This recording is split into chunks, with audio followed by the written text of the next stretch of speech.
स्तुता मया वरदा वेदमाता प्रचोदयन्तां पावमानी द्विजानाम् आयुः प्राणं प्रजां पशुं कीर्तिं द्रविणं ब्रह्मवर्चसं मह्यं दत्त्वा व्रजत ब्रह्मलोकम्।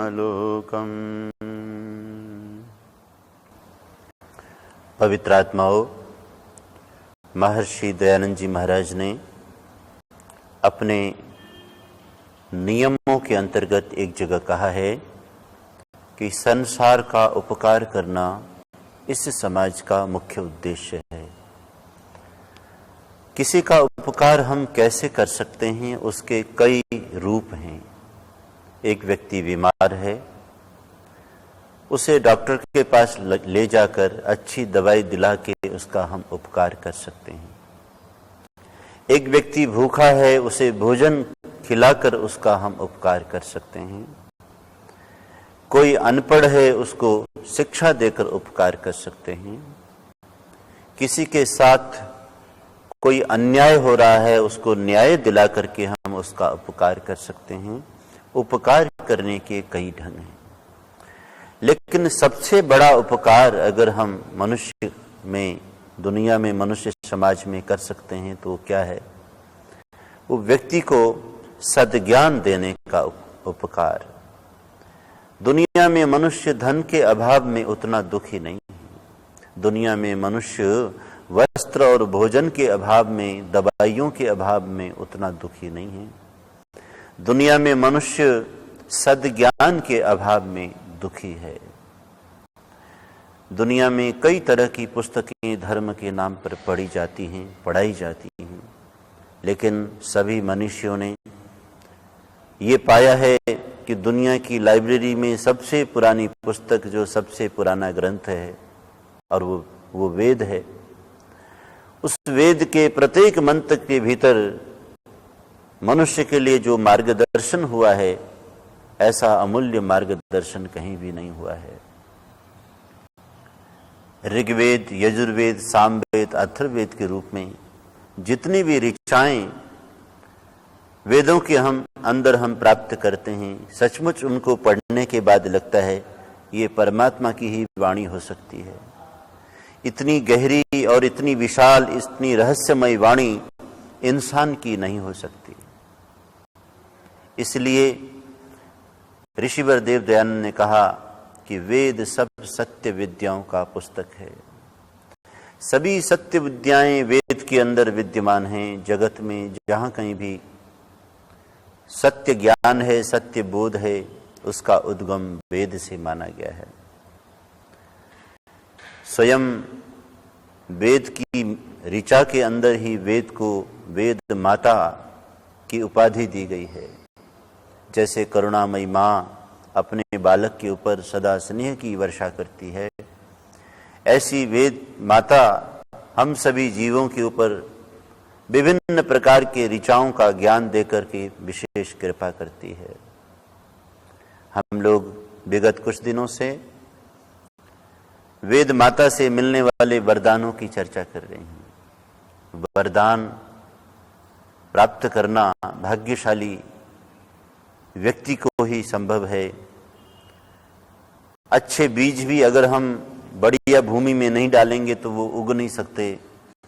तो वास्तव में वरदान तभी साबित होगा जब वरदान प्राप्त करने वाला व्यक्ति उन वरदानों से लाभ उठा सके।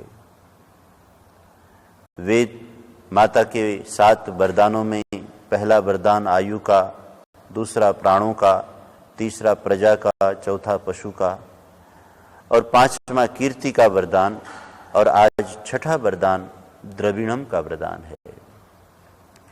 द्रविण को अगर हम ठीक से समझना चाहें तो हम द्रव्य शब्द को याद करें। द्रव्य कहते हैं पदार्थ को। साइंस की भाषा में, विज्ञान की भाषा में जो मैटर है वो द्रव्य है। और इसके कई रूप हैं। उसका ठोस रूप है, वो सॉलिड है, वो लिक्विड है, वो गैस्ट्रिक है। 3 रूपों में इस दुनिया के अंदर द्रव्य पाए जाते हैं और मनुष्य का जीवन द्रव्यों से जुड़ा हुआ है। हम बैठे हुए हैं, हमें प्यास लग उठी, अब हमें द्रव्य चाहिए, तरल द्रव्य चाहिए, पानी चाहिए। पानी तरल द्रव्य है। हमें नींद आ रही है, हम सोना चाहते हैं, हमें बिछोना चाहिए, ठोस द्रव्य चाहिए जिसके ऊपर हम आराम से लेट सकें। इसी तरह हमें घुटन हो रही है, हमें पंखा चाहिए, हमें वायु चाहिए। तरह तरह के द्रव्यों का हमारे शरीर के भीतर और बाहर आवश्यकताएं इन द्रव्यों की हमारे लिए बनी रहती है। द्रव्यों का संतुलन परमात्मा ने बनाया हुआ है। इसलिए द्रविणम यानी द्रव्य जिसके पास में नहीं है उसे दरिद्र कहते हैं। द्रव्य रहित व्यक्ति कहते हैं। कुछ लोग ऐसे हैं जिनके पास द्रव्य नहीं है, इसलिए कहते हैं कि हम दरिद्र हैं। लेकिन कुछ ऐसे अभागे लोग भी हैं जिनके पास बहुत कुछ है, फिर भी वो अपने आप को दरिद्र महसूस करते हैं। उसका कारण है उनकी कंजूसी। द्रव्य का किसी के पास में होना तभी सार्थक है जब उसका उपयोग वो स्वयं करे और दूसरों के लिए करे। धन के बारे में बताया गया है, यो न ददाति न भुंक्ते दानम भोगः नाशश्च तिस्रो गतय वित्तस्य भवन्ति। दान करो या नंबर 2 भोग करो। अगर ये काम नहीं कर सकते तो नाशश्च तुम्हारे द्रव्य का, तुम्हारे धन का नाश हो जाएगा। धन की, पदार्थों की 3 ही गतियां हैं, या तो उसे दान कर दीजिए, या उसे अपने काम में लाइए, या वो नष्ट हो जाएगा। जीवन हमारा निरंतर चलायमान है। चीजें अभी हाथ में आती हैं, फिर हाथ से खिसक जाती हैं।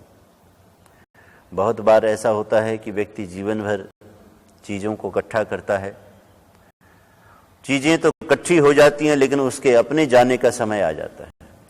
व्यक्ति मकान बना लेता है, गाड़ी खरीद लेता है, कुछ पैसे इकट्ठे कर लेता है, लेकिन इसी बीच में इतना समय चला जाता है कि व्यक्ति वृद्ध हो जाता है, बीमार होता है और सारा द्रव्य दौलत दुनिया में छोड़कर वहां से वो प्रयाण करने के लिए मजबूर होता है।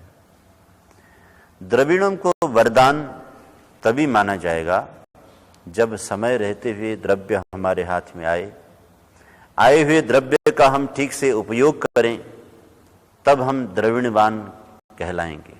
वेद के एक और मंत्र में द्रविण की प्रार्थना की गई और कहा कि इंद्र श्रेष्ठानि द्रविणानि देहि। हे इंद्र, आप हमें श्रेष्ठ द्रविण प्राप्त करो। कभी कभी ये देखा गया है, मनुष्य के पुण्य कर्मों का उदय अचानक हो जाता है और व्यक्ति निर्धनता से अचानक धन को प्राप्त कर लेता है, दरिद्रता से द्रविण को प्राप्त कर लेता है। ऐसे समय में बुद्धिमान को चाहिए कि जो भगवान ने द्रव्य दिया है उसका तत्काल उपयोग करे, दान करे, तभी वो द्रविणवान कहलाएगा, तभी वो द्रविण उसके लिए आगे भी काम आता रहेगा। कहते भी हैं कि इस दुनिया में सभी द्रव्य द्रविण छूट जाते हैं, अगले जन्म में उन्हीं को मिलते हैं जो समय रहते हुए इनका दान कर देते हैं। एक जगह यक्ष और युधिष्ठिर संवाद में ये चर्चा आई है। यक्ष ने युधिष्ठिर से पूछा है कि हे युधिष्ठिर, दुनिया में इंसान जब घर में होता है तो उसका मित्र कौन है? इंसान जब यात्रा में होता है तो उसका मित्र कौन है? और हे युधिष्ठिर, जब इंसान बीमार होता है तो उसका मित्र कौन है? और जब व्यक्ति बिल्कुल मरने वाला होता है तो उसका मित्र कौन है? किंचित् प्रवसतो मित्रम किंचिन् मित्रम गृहे सतः आतुरस्य च किं मित्रं किं चिन्मित्रं मरिष्यतः। हे यक्ष, इंसान जब यात्रा में होता है तो उसका मित्र कौन है, और इंसान जब घर में होता है तो उसका मित्र कौन है। इंसान जब बीमार होता है तो उसका मित्र कौन है, और इंसान जब मरने वाला होता है तो उसका मित्र कौन है। इसका उत्तर देते हुए यक्ष और युधिष्ठिर संवाद में बहुत ही सुंदर ढंग से युधिष्ठिर ने बताया है। कहते हैं, सार्थ प्रवसतो मित्रम भार्या मित्रम गृहे सतः आतुरस्य भिषं मित्रम दानम मित्रम मरिष्यतः। हे यक्ष, जो व्यक्ति यात्रा में होता है उसका मित्र तो उसके बगल में बैठा हुआ सह यात्री ही है। पास में बैठा हुआ आदमी अगर आपका दोस्त है तो आपका यात्रा के अंदर आपकी बड़ी मदद हो सकती है। जैसा भी करे वो उसी के हाथ में है, जो आपके बगल में बैठा है वही आपका मित्र है। हे यक्ष, व्यक्ति जब घर में होता है तो उसका जीवन साथी पत्नी के लिए पति और पति के लिए पत्नी ही घर के अंदर मित्र के रूप में होते हैं। हे यक्ष, जब आदमी बीमार होता है तो डॉक्टर यानी वैद्य ही उसका मित्र है। वो चाहे तो उसको ठीक करे, या उससे गलती हो जाए तो उसका अहित करे। जो कुछ करना है वो वैद्य ही, डॉक्टर ही उसके लिए कर सकता है। और हे यक्ष, आपने पूछा है कि जब आदमी बिल्कुल मरने वाला हो उसका मित्र कौन है, तो इसका उत्तर यह है कि दानम मित्रम मरिष्यतः। मरने वाले व्यक्ति का मित्र तो सिर्फ दान ही है, क्योंकि किया हुआ दान ही उसके साथ जाकर उसे आगे की यात्रा में साथ निभा सकता है। इसलिए द्रविण का संबंध सिर्फ प्राप्ति से नहीं करना चाहिए। धन की प्राप्ति तो व्यक्ति गलत तरीके से भी कर लेता है, या सही तरीके से किए हुए द्रव्य का सिर्फ संचय मात्र होता है या भोग मात्र होता है, उसे द्रविणवान नहीं कहा जाएगा। द्रविणवान व्यक्ति का मतलब यह है कि प्राप्त हुए द्रव्य का ठीक से प्रयोग किया जाए, ठीक से उसका वितरण किया जाए। कहते हैं, अब तो खैर वो गुरुकुल की स्थिति उतनी अच्छी नहीं रही। गुरुकुल वृंदावन के संस्थापक स्वामी जी एक बार अपने गुरुकुल के लिए दान मांगते हुए वर्मा चले गए। बर्मा के अंदर, बर्मा की राजधानी रंगून में वो एक सेठ के यहाँ ठहरे, क्योंकि वो सेठ भारत का ही आदमी था। उसकी संपदा को देखकर, उसके वैभव को देख करके स्वामी जी ने एक बार उससे पूछा कि आप भारत से किस रूप में आए और आपने वर्मा में आकर के इतनी धन संपत्ति कैसे कमाई। तो स्वामी जी को उस व्यक्ति ने अपने जीवन की जो घटना सुनाई, उससे पता चलता है कि परमपिता परमात्मा जब किसी पर कृपा करते हैं तो द्रविण को वरदान के रूप में कैसे प्रदान करते हैं। कहते हैं, उस व्यक्ति ने बताया कि जब हम 17-18 वर्ष की उम्र में थे, हम यूपी के 2 नौजवान, बहुत ही गरीब घर के लड़के थे। हमारे बारे में गांव में ये कहावत थी कि ये लड़के मटर गश्ती करते हैं, घूमते हैं, इनके बस का कोई अच्छी तरह से काम करना नहीं है, 2 पैसे कमाना नहीं। तो कहते हैं, घर वालों की इस तरह के तानों भरी आवाज़ से दुखी होके हम दोनों ने ये सोच लिया कि हम भारत को त्याग दें और वर्मा चले आएं। हम कलकत्ता होते हुए वर्मा में आए। वर्मा में आकर के हम क्योंकि न तो पढ़े लिखे थे, न हमारे पास में कोई डिग्री थी, हमने चौकीदारी की नौकरी करनी शुरू कर दी। मेरा मित्र एक बैंक में चौकीदार बना, मैं एक दूसरे बैंक में चौकीदार बना। अब विदेश में आकर के किसी तरह से भी काम कर लो, क्या फर्क पड़ता है अनजाने लोगों में। तो हम चौकीदारी करते थे। मेरा मित्र महीने में जो कमाता था उसको घर भेज देता था। मैं जिस बैंक में चौकीदार था वहाँ के मैनेजर बाबू मुझे प्यार करते थे।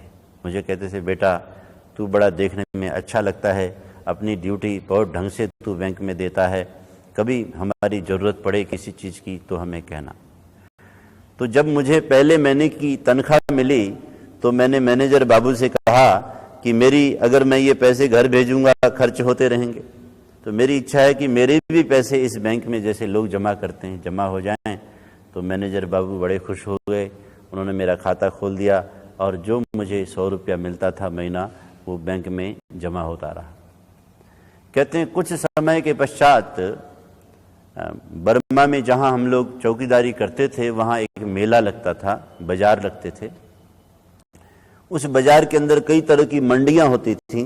एक जगह जमीन की बोली लग रही थी और उस बोली के अंदर कहा जा रहा था कि फलानी जमीन, फलानी इतने की जमीन, उसकी बोली 5,000 रुपये की है।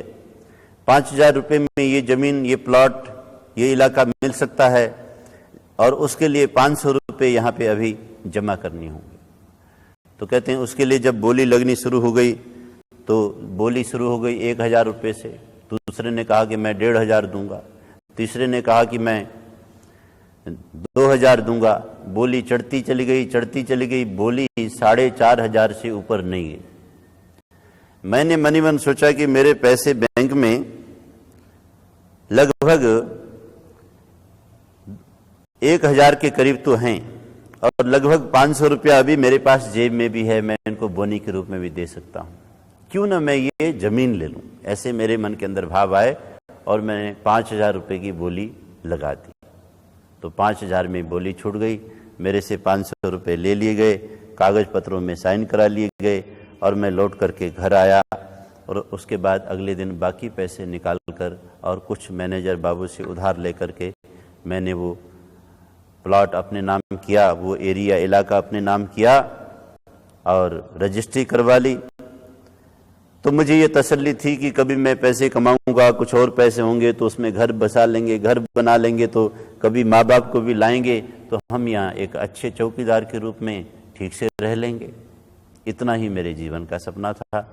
तो स्वामी जी कहते हैं, मुस्कुराए, अरे सेठ जी वो तो चौकीदार की बात हो गई, अभी तो तुम करोड़पति सेठ हो, ये तुम करोड़पति बने कैसे?